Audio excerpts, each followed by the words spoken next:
नमस्कार दोस्तों, 64,000 वैकेंसी आने के बाद फिर से दोबारा 1 लाख से ज़्यादा की वैकेंसी आई है रेलवे ग्रुप डी में।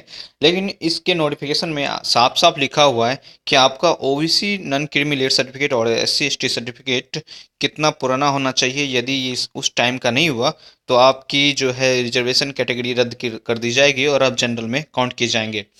तो उससे पहले देख लेते हैं कुछ बातें। रेलवे ये आपका वैकेंसी का नोटिफिकेशन है एम्प्लॉयमेंट का। इसमें जो है 23 फरवरी को ये आपका पब्लिश हुआ था और 12 मार्च से 12 अप्रैल तक इसका फॉर्म भरा जाएगा। ये आपकी वैकेंसी का लिस्ट है जिसमें 1 लाख से ज़्यादा की वैकेंसी आप देख सकते हैं टोटल में है। सबसे ज़्यादा वैकेंसी वाला जगह नॉर्दर्न रेलवे 9 नंबर पॉइंट पे है आपका। कुछ सीट है जिसपे पीडब्ल्यूडी कैंडिडेट्स नहीं आ सकते। Assistant pointsman, assistant bridge, trackman, trainer grade 4, इनके लिए फिजिकल होना बिल्कुल इम्पोर्टेंट है क्योंकि ये फिजिकल वर्क है। कुछ बातें स्टेज ऑफ एग्ज़ाम की चलते हैं। स्टेज यहाँ पे जो है एग्ज़ाम सीबीटी होगा, जिसके बाद फिजिकल एफिशिएंसी टेस्ट लिया जाएगा जिसमें दौड़ और शायद दौड़ ही है।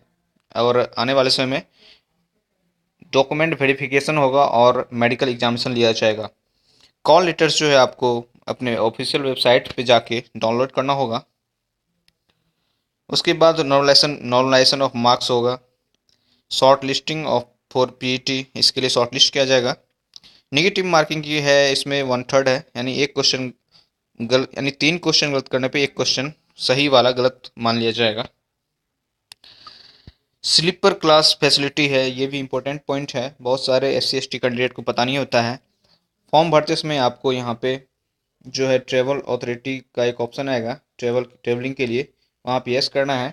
उसके बाद आपको वैलिड कास्ट सर्टिफिकेट डाउनलोड करना है, इसमें अपलोड कर देना है। ये जो आपको ट्रेवलिंग मिलेगा आने जाने दोनों तरफ का मिलेगा, जो कि गवर्नमेंट ऑफ इंडिया की तरफ से रहेगी। सबसे बड़ी बात है कि इसमें जो है आपका 1 साल पुराना सर्टिफिकेट होना चाहिए।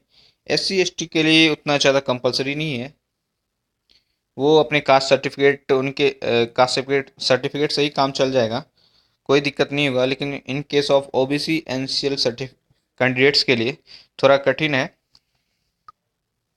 उसे जो है यहाँ पे देख सकते हैं कि received till the closing date of online registration of application for this CN, यानी जो आपका NCL candidates non creamy layer candidate वाले स्टूडेंट हैं उसके लिए ये जो है सर्टिफिकेट ऑनलाइन रजिस्ट्रेशन के एंड तक से पहले का बना होना चाहिए। और ये जो है आपका उसे इंश्योर करना है जब वो फॉर्म भर रहे हो तो वो एनसीएल कैटेगरी में हो। ये इंश्योर करने का मतलब है कि आपका जो है फॉर्म पहले का होना चाहिए। दूसरी बात है कि ये जो आपका फॉर्मेट है दिया हुआ है एनेक्सर 2A है फॉर्मेट। साथ ही साथ यहाँ पे ओल्डर देन कितना पुराना होना चाहिए, 1 साल से ज़्यादा पुराना डॉक्यूमेंट नहीं होना चाहिए। जब डॉक्यूमेंट वेरीफाई किया जाएगा तो जो आपका फॉर्म फिल कर रहे हैं इससे 1 साल से पुराना डेट में जो भी बना हुआ होगा आपका सर्टिफिकेट वो वैलिड होगा। नेक्स्ट, यदि आपको कोई प्रॉब्लम होती है कि ओबीसी नॉन क्रीमी लेयर कैसे बनवाया जाता है उसके लिए मैं स्पेशल वीडियो डालूंगा। ये आपका फॉर्मेट है जिसमें आपका डीएम का साइन लगता है।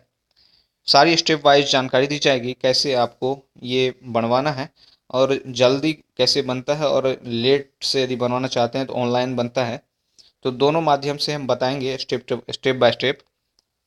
यदि आप हमारे चैनल पर पहली बार आए हैं तो लाइक ज़रूर करें, साथ साथ सब्सक्राइब कर लें ताकि आने वाले समय में कुछ इम्पोर्टेंट वीडियो आपके लिए जो हो वो मिले आपको जल्दी से जल्दी। तब तक के लिए अपना ख्याल रखिए। नमस्कार।